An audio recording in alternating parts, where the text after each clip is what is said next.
प्यारे बच्चों, शेख चिल्ली का नाम तो सुना होगा, कहानियां पढ़कर मजा भी आया होगा। आज एक नई कहानी सुनाते हैं। किसी गांव में एक बुढ़िया रहती थी। उसका एक ही बेटा था। उसका नाम चिल्ली था। वो कामचोर, सुस्त और काहिल था। बस एक ही काम आता था, शेखी बघारने का बहुत शौकीन था। लोगों के पास जा बैठता था, खुद ही किस्से सुनाने लगता था। गांव वाले बहुत तंग आ चुके थे। उन्होंने उसका नाम रख दिया शेख चिल्ली, झूठे किस्सों वाला। वो ख्याली मंसूबे बनाता रहता, मगर कभी अमल न करता था। एक दिन एक शख्स ने कहा, शेख साहब, मौत का ख्याल करो।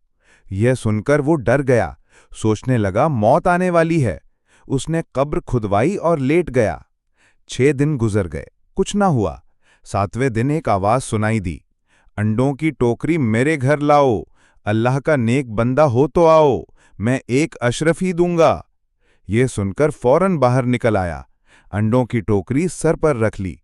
मालिक ने कहा, संभाल कर ले जाना, अंडे टूटे तो कुछ ना मिलेगा।